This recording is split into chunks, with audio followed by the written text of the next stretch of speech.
Hey guys, Mitch from Switchback Lighting here. We've got this HSV Clubsport in. We're going to swap the lights over. So this set of headlights, you might have seen these last week. We made them up with the Some Like It Hot fin. The rest of it's blacked out. Chrome left for the high beam. And yeah, high beam LEDs, low beam LEDs as well. So we're going to get to installing these today. We'll rip the bumper off and get them changed over. And we're also doing a horn relocation as well, so while the bumper's off, so that's a nice and easy one. So we'll get this done and see how she looks.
Alright, so the bumper is off. So next step to get these lights out is to pull these foams.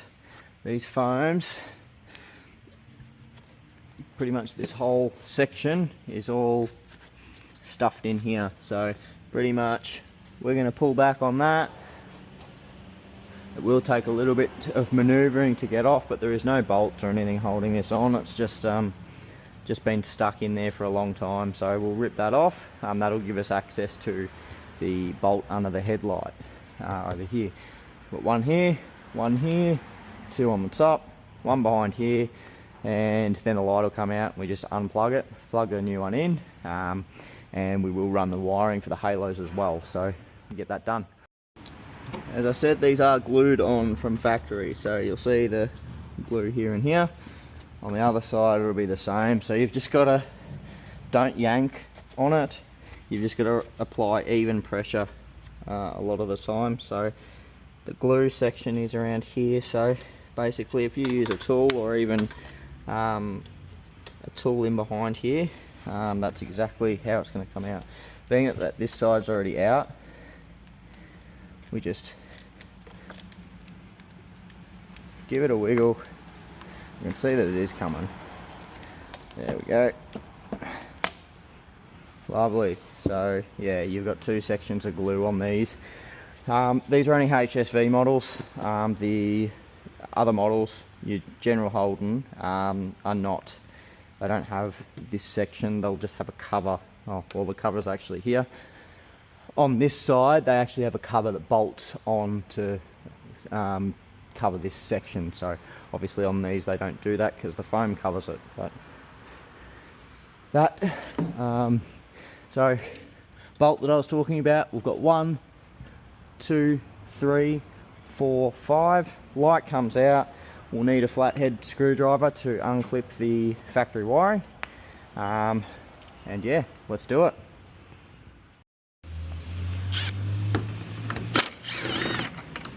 $10mm for your factory bolts. We don't need, we won't need this to do them back up because we don't want them over tight. Before we actually take the light out, we've also got to keep into consideration the gap here around the light. So as you can see, even from factory, it's been mounted pretty well. there's no paint missing from here. If you've had poorly mounted lights, you'll have paint missing on the inside of here, but this is actually been mounted pretty well. So just got to make sure when we put the new lights in that they're not rubbing and that there's a nice gap around the outside. Alright, so your factory wiring. So basically, to get this connector off, we just carefully poke your screwdriver in there. These can snap, so you've got to be very careful with them. Don't just crank on it because they will break. This little clip here for the wiring clips in under the headlight here. So basically what I'm going to do is grab some needle nose pliers, because there is a bit of tension on the light itself. We should just need to squeeze these in and it comes out. So there's your old light out. So new light will plug into there. We've got one Halo cable that comes off the new lights in this car. And we've also got to do the adjustments for the lights as well. So I'm going to bring the light over here. I'm actually going to take the other one off first, because we'll always do the passenger side first. Reason being is that the controller and stuff will be fitted this side, so we don't want to put this light in when we need access behind it. This light will be the last thing that goes back in. So this side pretty similar, except there's a cover. So this cover got one 10mm bolt, one of these clips, and another one of these clips. I believe these two are the same, but try not to ruin these, because these are not a standard size either. They're a pain to replace. So whack our clips back in, put our bolt back in, we'll put it over here with the rest of the stuff. Get this light out.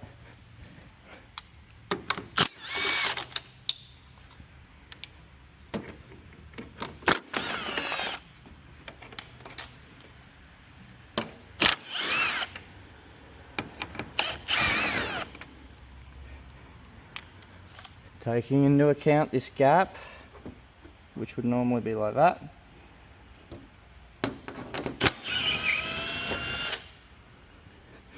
They come out. This one's nice and easy, nothing's clipped in. About flat blade, and just, as I said, be very careful with this top clip, because they do break very easy.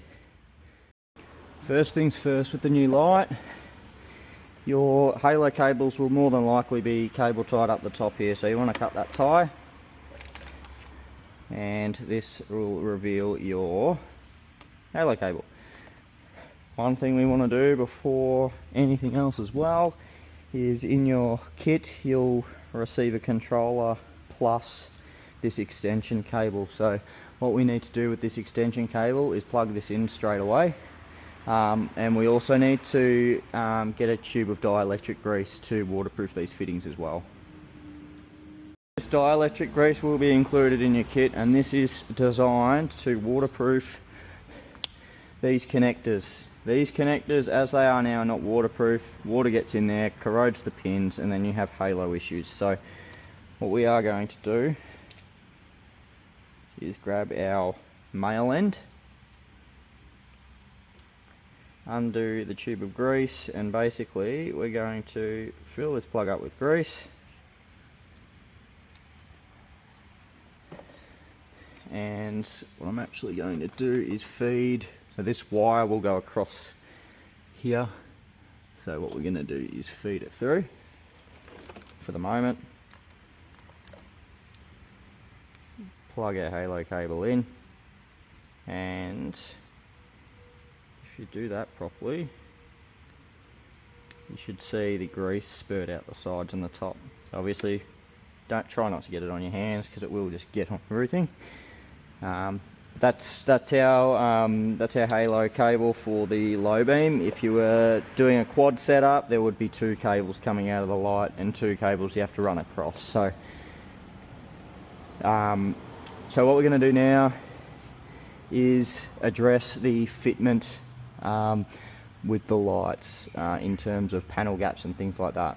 So if I just whack this up, don't touch anything, I'm just going to pull this through. We pop this in, we're going to be very careful here mounting these. So as you can see, our bolts are pretty much lined up on the top here, and we don't have enough gap here.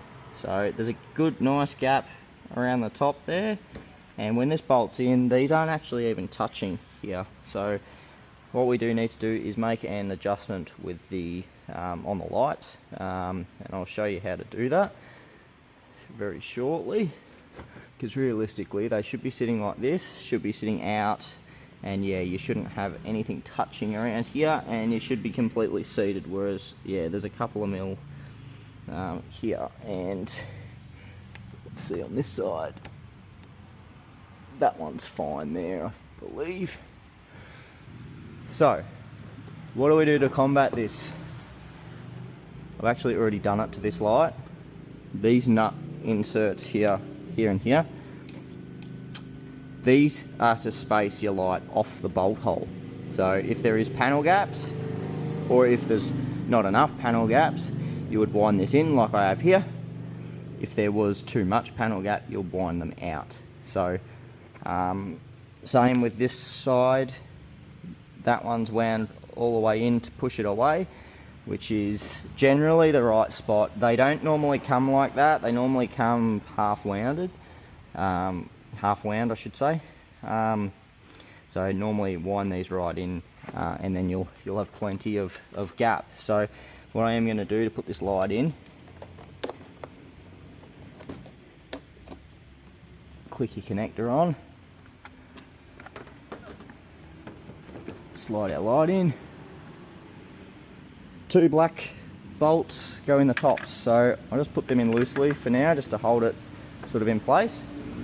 Our side one is normally the next one I do, because you've got to line it up, and that has lined up and gone in. So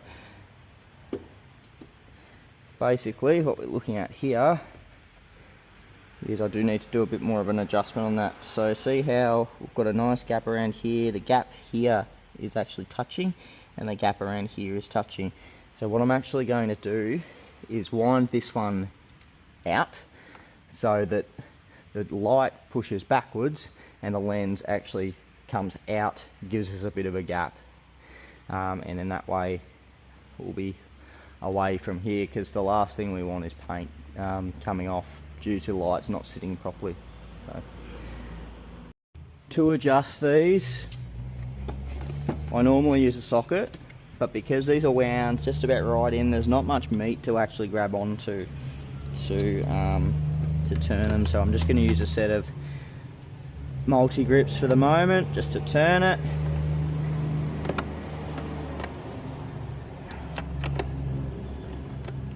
And once we got something to grab onto, we could use a socket, but I'm just going to keep winding. I'm here doing it. So as you can see, that's a fair bit out now. These nutserts aren't really sat nice and flush like they normally should be, but we work with what we're given. So plugs in, pull our Halo cable through, and we'll see how much better this sits now. So already I can tell that this is better. Our hole lines up pretty much bang on here, and we've got a bit more of a panel gap here, as you can see, which that'll go flush back anyway. So I'm just going to make sure, I probably could go a touch more, which I actually am going to do. So rest these lights up here, go a touch more, like that. Go back in. It's a bit of a trial and error type situation. So we always try and most headlights don't actually have that, so that's what we want to do there. So we're going to get these all fitted up and bolted in, and we'll come back. Alright, so I've nipped these up. These are pretty solid. I am just about to check them. nice gap around here, which is what we want, because when we drive, everything vibrates. You've got to have at least a fingernail gap in between your lights and on the top here as well, especially bonnet closing, things like that. You want that gap all the way around to be safe. So I'm going to go around and nip these up, make sure they're done up correctly, which they seem to be done up pretty well. These top plastic ones, you don't want to do them too tight because they will just split the mount open, which you don't want. That light's in. First off, before we put this section here back on, we are going to test the lights, so we'll go and do that. I'm going to test on the lights, make sure all the bulbs are working, which they are. Indicators as well. Parkers are not, so I've just noticed that. Parkers aren't, because this is a HSV model. These don't actually have parkers in them, so we actually can't use parker bulbs in these lights. So if we go over to the factory ones, take this out. Oh, there actually is bulbs in these ones. From factory there is no bulbs in here because they will not work. And normally they just put a blank in them, which in this case they haven't. All the lights are working though, that's what I'm looking at here. So we'll go and put that back together. Just go on and grab some cable ties. We're actually going to cable tie this across. We're going to make sure that there's slack here that we're going to tie up, because we actually want the connection to be accessible from the engine bay. So generally we'll put a tie around it across the front of the radiator here, and then we'll jump onto the factory wiring loom that has the bonnet latch and things on it. So generally as well, I'll tuck the wiring itself, I don't know how much of this you can actually see, the wiring itself behind if I can, just so it's not noticeable. So pop it behind the OTR here. So actually gonna grab our cable there, cable tie. This won't be noticed with the bumper on anyway, but it's one of those things you'd prefer to be neat and tidy. Just poke it through. You can actually poke it through where this factory wiring loom runs, and if you do it in front of the wiring loom too, it's going to make sure that it's not going to touch anything that it shouldn't. So I'm going to drag this through. Lovely. And I'm going to pop that up here. I'm actually going to put a few more ties than I normally would on this section, just so can't be seen. That's the main thing. It's going to blend in anyway, running with the factory bits and pieces, but I'd much prefer a few more ties than we need. It's not going to come out anyway. And then obviously cut all the ends off. One, three. We've also got to put another tie over here. I'm going to do that to your bonnet switch harness as well. It's just hanging here, so we'll tie it to that, and then we know that it's not going to go anywhere. In this particular car we have an OTR, so we want to unclip the side panel here, put that away, because we need to access this bolt here, and we've got to do obviously the horn relocation as well. So that's one. Yeah, well, we need access to this bolt here for a ground, but also we're going to mount our horn there as well. Alrighty guys, just doing the second light now. So controller's in, everything's cable tied in, we've got our ground connected along with our horn relocation as well.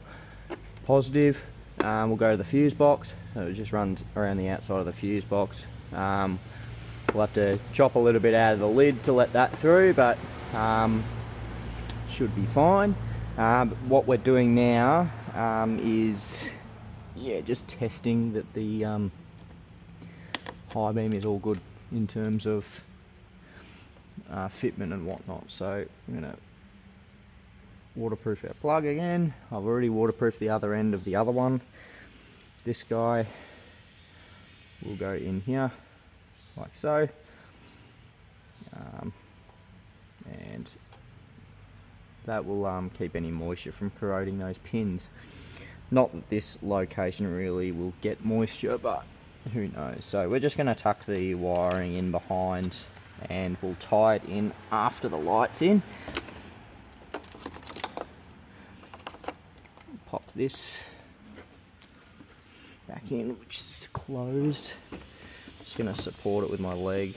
Ideally, this car would be a bit higher in the air, but it's not. So, alright, so just as I said, being careful.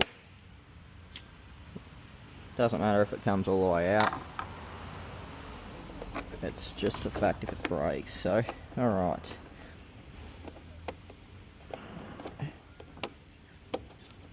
Clip him in. Push our cable through. Or I'm going to probably grab the cable just for now. Tuck it in behind there to keep it out of the way. So we're just checking fitment on this side, just as we did on the other side. I've set the tolerances the same, so this one is wound out a fair bit, this one's wound in the whole way, and that's about where it's going to sit. So when that goes in, that'll be fine. So whack a bolt in. See down here where it actually lines up with the bolt. So it's actually, there we go there.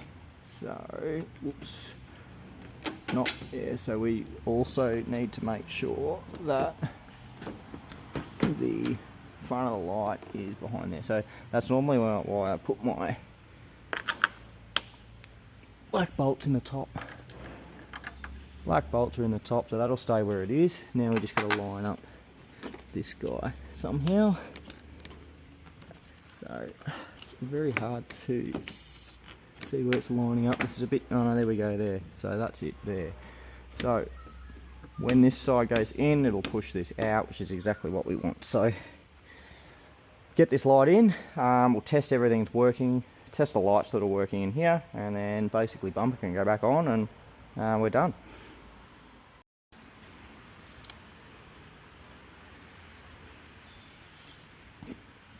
Working. Indicators, everything's working like it should. Perfect, it's what we like. Alright, ground is obviously connected down there like we said before, and to get these halos working when the car is running, we want to use the only ignition fuse that is in this fuse box. That ignition fuse is this one here. It's labelled on the diagram in the instructions. Basically, we're going to plug this in. Generally, I'll once plugged in, I'll just push your cable in between those relays just to keep it nice and steady. What I need to do first is pop these. There's a tab here, one tab, two tab. Hold this up,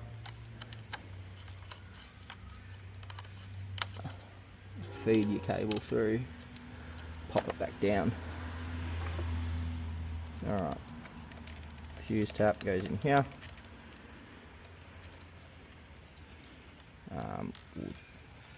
Just gonna hopefully keep this in a position. There's a little bit of slack back here which we'll just tie up.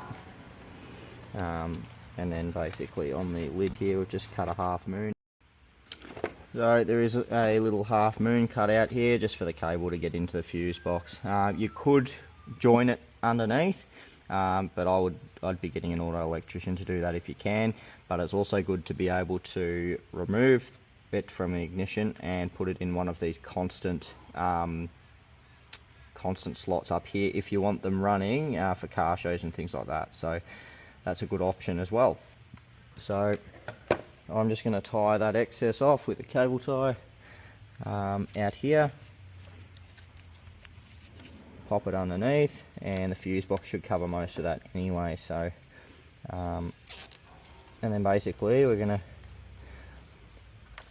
what I actually am going to do anyway before I put all of that back together is unplug it, and we'll plug it into a constant and to make sure that the halos are working. So both halos are on.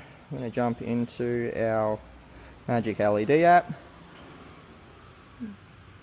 press on the unnamed device, because more than likely it will be unnamed before you connect to it for the first time. And I'm just going to do the settings here, set to white, run through all the, everything looks to be working like it should. Lovely. So that's all good to go. So I am going to jump out of the app there, unplug,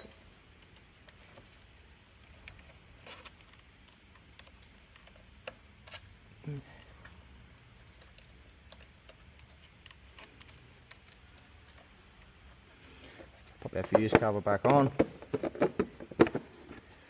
like so, just reaching under to make sure where that half moon is where the cable is, so it's not getting squished. Looks like it'll be fine there. So cut a cable tie off, and what we'll do now, we've moved the horn to the moon. The horn's no longer in the factory position, it's actually underneath the OTR cover there.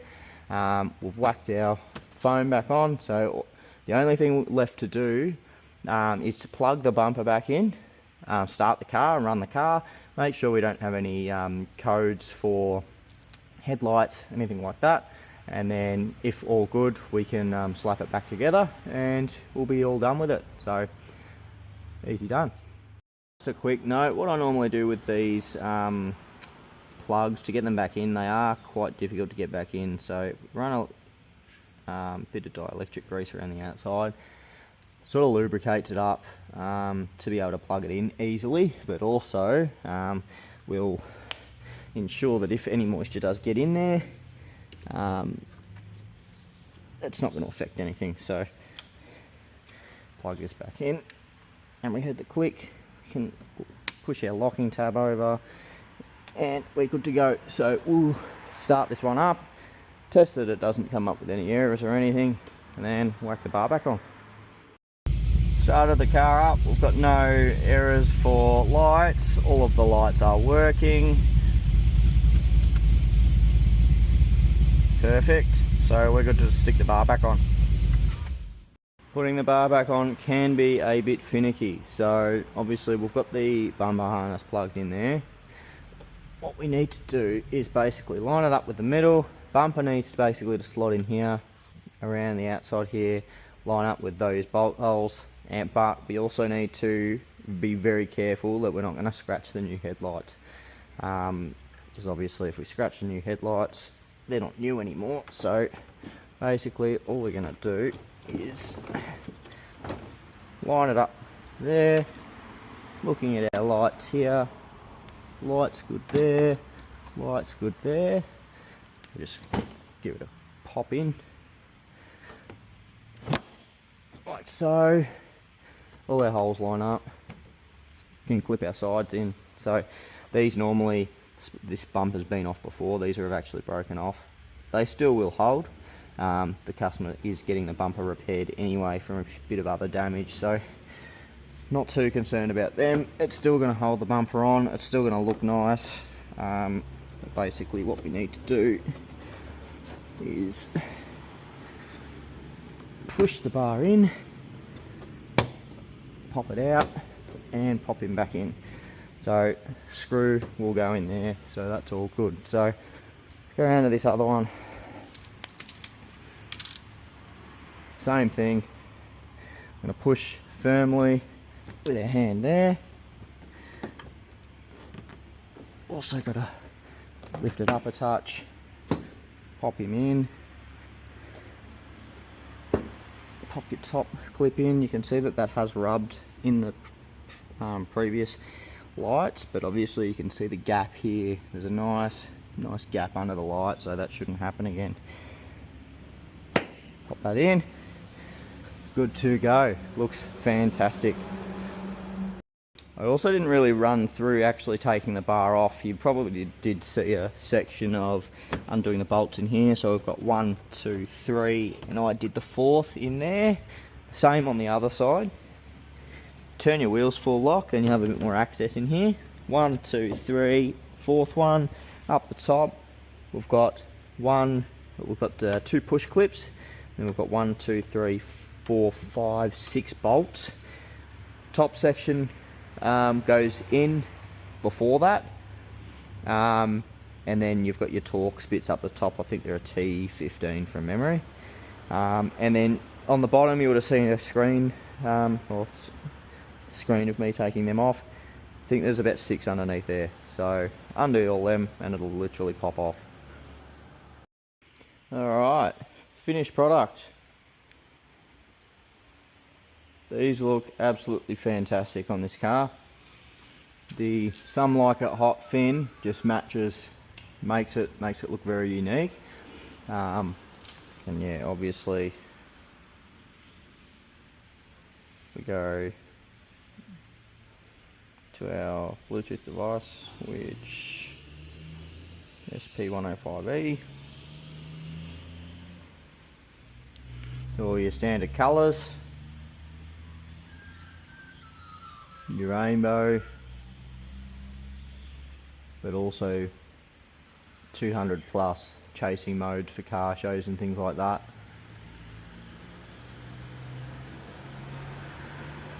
You can turn it on and off through the app, although the controller is still active, so you have to keep that in mind. That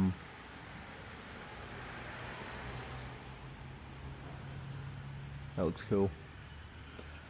All in all, the installation itself, we've got a nice gap around the whole light, so we know that it's not going to rub any paint off. Same with the second light here, we've got a nice gap just for any vibrations. It's very important that you get the fitment right on these lights, just because they are an aftermarket unit. I'm going to give them a clean up before I hand the car over. But yeah, they are an aftermarket light. They are based off the factory lights.